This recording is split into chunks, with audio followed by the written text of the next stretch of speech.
नमस्कार, MP news cast में आपका बहुत बहुत स्वागत है। मैं हूं आपके साथ नीलम दुबे। चलिए रुक करते हैं आज की बड़ी खबरों का। उत्तर प्रदेश प्रयागराज मंडल दोआबा जनपद फतेहपुर वीर अमर बलिदानियों की पावन धरती ब्लॉक देवमी थाना ऑन ग्राम खरौली निवासी श्री माता वैष्णो देवी नकटा रौली सिद्ध शक्तिपीठ मंदिर के पुजारी देशभक्त शिव सेवक महात्मा वैष्णोदास शिवकरण 25 मार्च 2022 अपनी जन्मभूमि से देश की सरहद पर तैनात जल थल वायु तीनों सेनाओं को दैवीय सुरक्षा शक्ति कवच मिले, राष्ट्रीय सैन्य रक्षक सम्मान प्रार्थना का कठोर दृढ़ संकल्प ले सबके साथ न्याय हो आवाज उठाते हुए कई धार्मिक तीर्थ स्थानों से होते हुए सेना सलामती की प्रार्थना करते लोगों में जन जागृति फैलाते जम्मू मां वैष्णो नीलम घाटी चाइना बॉर्डर किश्तवाड़ चंडी मचेल माता पैदल बढ़ते जा रहे हैं।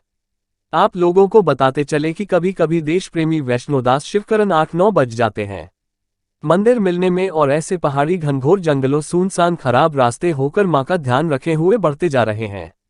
और रास्ते में हिमाचल प्रदेश जिला बिलासपुर तहसील ब्लॉक झूता बच्छरेटू ग्राम से अलौकिक शिव मंदिर के बारे में देशभक्त शिवकरण पुजारी सोहन लाल जी के माध्यम से महिमा बताते हुए प्राचीन समय में स्वामी विशेषानंद जी जो हरिद्वार से यात्रा में भ्रमण करते बच्छरेटू ग्राम में रात्रि विश्राम को ठहरे हुए थे और प्यास लगी थी। पास में एक बूढ़ी माँ थी, उनसे पीने को जल मांगा। वह इतने ज्यादा प्यासे थे कि पूरा जल घड़े का पी लिया। वह बूढ़ी माँ बोली, महाराज मुझे अभी भोजन बनाना है और अब जल बचा नहीं, रात हो गई है, जल यहाँ से बहुत दूर पर है। तब स्वामी विशेषानंद ने कहा, अगर मेरी भक्ति में शक्ति है तो यहाँ गंगा जल बहेगा। और लोगों की जल परेशानी देख भगवान शिव माँ गंगा की तपस्या शुरू कर दिया। बूढ़ी माँ के पास गंगा और जमुना नाम की 2 गायें थी।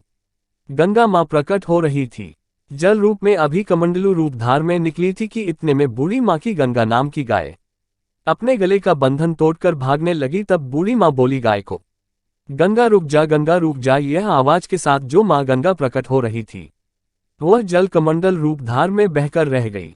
आज भी बह रहा है, श्रद्धालुओं का आना जाना लगा रहता है। शरीर में कितने भी पुराने मस्से दाने पड़ गए हो, मान्यता है कि यहाँ नमक झाड़ू शरीर में लगाने वाले उपटन को विशेषानंद जी द्वारा स्थापित किए भगवान शंकर के दिव्य शिवलिंग दरबार में चाहने से भगवान शिव भक्तों को उस रोग से मुक्त कर देते हैं और उन्हें शिव कृपा की प्राप्ति होती है। देशभक्त शिवकरण को पुजारी सोहन लाल ने बहुत सम्मान किया और तीनों सेनाओं की सलामती के राष्ट्रीय सैन्य रक्षक सम्मान प्रार्थना जन जन तक शिव मंदिर से पहुंचाने की बात कही और देशभक्ति सत्संग रूप में चर्चा किया और आगे जय माता दी, जय भारत माता की जयकारों के साथ अपने संकल्प पथ पर चल दिए। वहां मौजूद पुजारियों कई लोगों ने पदयात्रा शुभ मंगल पूर्ण होने की ईश्वर से कामनाएं किया। आइए सुने क्या कहा पुजारी महंत और फतेहपुर जनपद का देशभक्त वैष्णोदास शिवकरण ने। आप देख रहे हैं MP news cast Uttar Pradesh. Bureau Sanjay Patel की रिपोर्ट फतेहपुर से।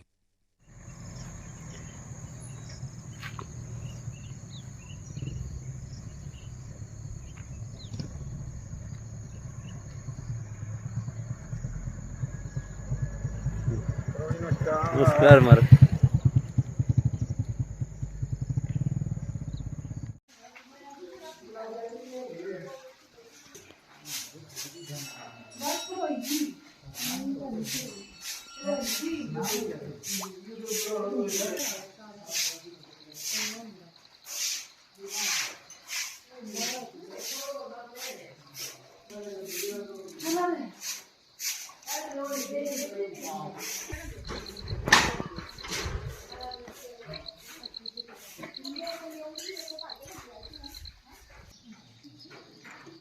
जय शिव शंकर, हर हर महादेव, जय माता की। आज हम आपके हिमाचल प्रदेश बिलासपुर डिस्ट्रिक्ट में और एक अद्भुत रहस्यमय चमत्कारी भगवान शिव के बछरेटू दरबार में आए हुए हैं, जिनकी महिमा हम आपके सामने लेके आएंगे। और कभी आपको समय मिले तो अवश्य हिमाचल प्रदेश के बिलासपुर जनपद में आप बछरेटू ग्राम अवश्य जाएं और यहाँ के दर्शन करें कि यहाँ हमने भी दर्शन किया। बहुत दूर दूर तक लोग आते हैं, परंतु यह शिवलिंग अद्भुत चमत्कारी हमने अभी तक दर्शन नहीं पाया। मैं भगवान के दर्शन होंगे तो वहीं बैठ के करूँगा, आगे नहीं जाऊँगा। तो भगवान भोलेनाथ ने उनको साक्षात दर्शन दिए, तो उसी टाइम से पिंडी के रूप में है बाबा जी। उसके बाद जब महात्मा जी पूरे हो गए तो उन्होंने बोला कि मेरे को कहीं दिलाना, कहीं बनाना, मेरी समाधि गंगा माता के सामने बननी है। जी। तो उनकी समाधि जो गंगा माता है उनके सामने बनेगी। जी। इस भवन का निर्माण राजा वीरचंद ने, बिलासपुर प्रदेश के राजा वीरचंद ने करवाया था। जी जी। उस टाइम में कोई सरिया सीमेंट नहीं, पत्थरों का बना हुआ है। पत्थरों की छत है, पत्थरों के दरवाजे है जी। जब बाबा बालकनाथ सातवाई में आए थे तो इस बॉडी में उनके इस धाम में उनके चरण पड़े थे। जी। ये एमएनसी बोल शंकर भगवान की जय। हर हर महादेव। हर हर।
मेरी माताओं बताऊं कि मैं इतना बीमार हो गया कि मुझे 40,000 से कम प्लेटें पहुंच गई। 5 लाख जो प्लेटें होगी शरीर की 40,000 हो गई। टाइफाइड के बुखार में हो गया।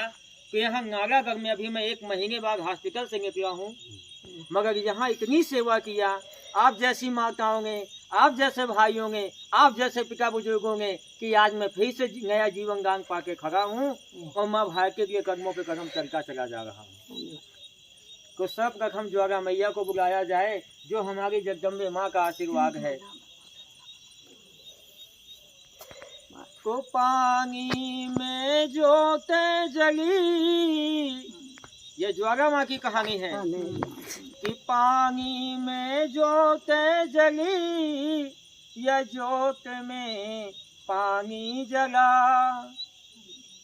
ये मेरी माँ ज्वाला की कहानी है। और जिसने माँ की महिमा न जानी है, वो मानो नहीं कहने काबिल, वो एक घमंडी अभिमानी है। क्योंकि माँ सब धर्म में प्यारी है और माँ सबको प्यारी है, चाहे वो एक कुत्ते की माँ हो चाहे इंसान की माँ हो। माँ से प्यारा कोई नहीं। माँ से कहाँ से आए हैं और कहाँ जा रहे हैं? श्रीमान जी, मैं ग्राम खरौली, पोस्ट बिगाई, थाना औंग, जनपद फतेहपुर, जो प्रयागराज मंडल में आता है, वहाँ से 25 मार्च 2022 से लगातार पदयात्रा पे चल रहा हूँ। और यह मेरे जो सीमा पर, सरहद पर रात दिन खड़े होकर जागा गर्मी वर्षा पाला में 24 घंटे एक पलक न झपकते हुए जो हमारे भारतवर्ष की रक्षा करते हैं, वह तीनों सेनाएं जल, थल और नभ की, उनकी मैं राष्ट्रीय संरक्षक सम्मान प्रार्थना परिवार एक जन रूपी संकल्प लेके चला हुआ हूँ कि सबके साथ में न्याय हो और हमारे फौजी भाइयों के लिए और इस मातृभूमि भारत भूमि के लिए सबके दिलों में भावना का प्रेम हो।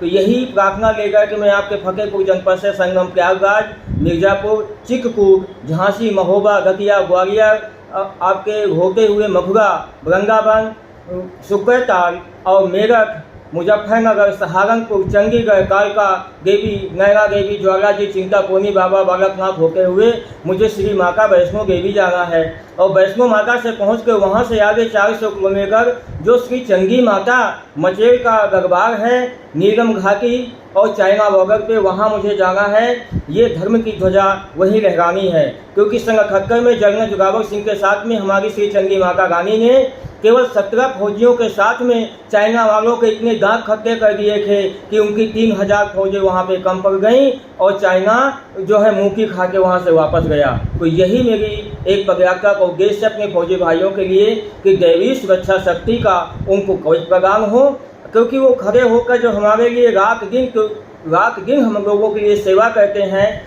हम अपने लिए, खुद के लिए देवी देवताओं की पूजा करके अपने मंगल सुख की कामना करते हैं और वो हमें बदले में सुख शांति आगे बढ़ने का, तरक्की का आशीर्वाद देते हैं। तो क्यों नहीं, अगर जो रात दिन हमारे लिए जो सेवा करें उन्हें भी हमें कुछ देने का फर्ज होता है, हमारा कर्तव्य बनता है। इस भारत भूमि में वीर बलिदानियों की और वो कुर्बान हुए शहीदों की आज सरहद पे खड़े हुए हमारे फौजी भाइयों का और हम सब के सिर माथे पर कर्ज है। इसीलिए गांव गली खेत खलिहानों में रहते हुए उनसे हमारे फौजी भाइयों के लिए प्रार्थना करनी चाहिए कि वो वहाँ सरहद पर दैवीय सुरक्षा शक्ति कवच के साथ हस्त पुष्ट बल प्रसन्न चित्त खुशी से रहें और यहाँ हम उनके लिए मंगल प्रार्थनाएं करते